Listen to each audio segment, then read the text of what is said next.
For 60 years, every scientist who studied Jupiter agreed on one thing: the core. A dense, rocky ball sitting at the center. Maybe 10 times the mass of Earth. Compact. Bounded. Known. In 2017, that changed. Not because a new theory arrived. Not because someone ran a better simulation. Because a spacecraft dove close enough to feel it. And what it measured shattered the model entirely. Jupiter's core does not look the way we said it did. It does not look the way physics said it should. And that changes everything we thought we knew about how planets form. For most of modern astronomy, Jupiter's interior looked like this in every textbook. A thick outer atmosphere of hydrogen and helium, the clouds we can see. Below that, hydrogen compressed into a liquid. Deeper still, hydrogen crushed so hard it behaves like metal, conducting electricity, generating that enormous magnetic field. And at the very center, a solid core, rocky, dense. Around 10 Earth masses, maybe 15. Clean edges, predictable structure. Every model said this. Every simulation confirmed it. For 6 decades, no one seriously challenged the picture. It made sense. Gas giants form when a rocky core grows large enough to pull in surrounding gas. The core comes first. The atmosphere wraps around it. The core stays at the center, compact, defined, locked in place. We called it a compact core model, and we exported it everywhere. To Saturn, to Uranus, to Neptune, to every gas giant we found orbiting another star. The model wasn't just a guess about Jupiter. It was the foundation of how we understand large planets. Then Juno arrived, and the foundation cracked. Juno launched in 2011. It reached Jupiter in July 2016, after a 5-year, 2.8 billion kilometer journey. It carried no drill, no probe it could lower into the clouds, no instrument that could see through thousands of kilometers of gas. What it carried was a radio transmitter and a very precise clock. The method was indirect.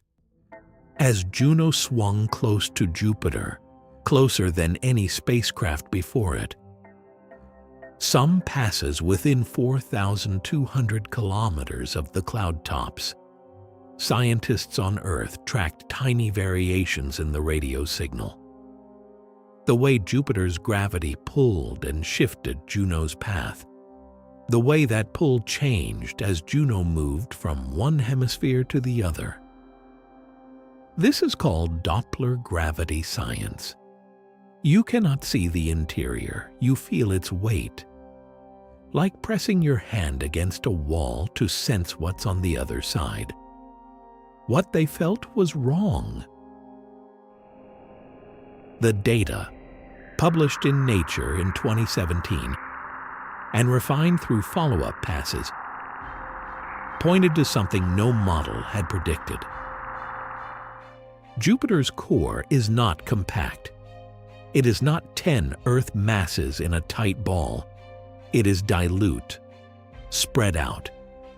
Heavy elements, rock, iron, the material that was supposed to sit in a tight center, dissolved and smeared across a region spanning roughly 50% of Jupiter's total radius.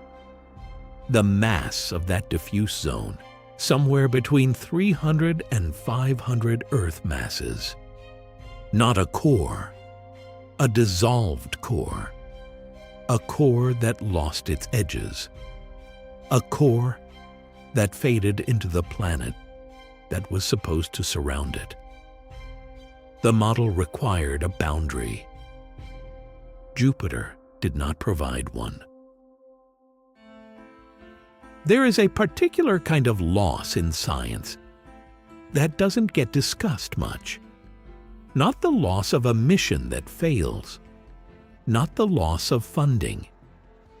The loss of a model you spent your career building and defending and teaching to others and watching get used as the foundation for everything that came after it.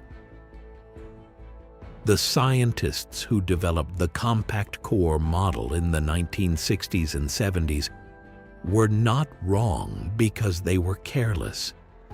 They were working with the best tools available. The physics was sound. The logic was clean. The model held together for half a century because nothing existed that could challenge it. Juno was built to challenge it. The team received the first gravity data in late 2016. The anomalies were immediate. The core was not where it was supposed to be. The mass was not concentrated the way it was supposed to be. Some of the researchers who had worked on Jupiter models for 30 years were still active. They read the same data. The mission Juno is still running, still measuring, still sending signals back across 2.8 billion kilometers. The dilute core remains unexplained. We know what it looks like now. We do not know how it got that way. The best current theory is that Jupiter was struck early, violently, by a protoplanet roughly 10 times the mass of Earth. The impact didn't destroy Jupiter. It disrupted it, shattered the compact core and mixed it inward, outward, upward, into the surrounding hydrogen.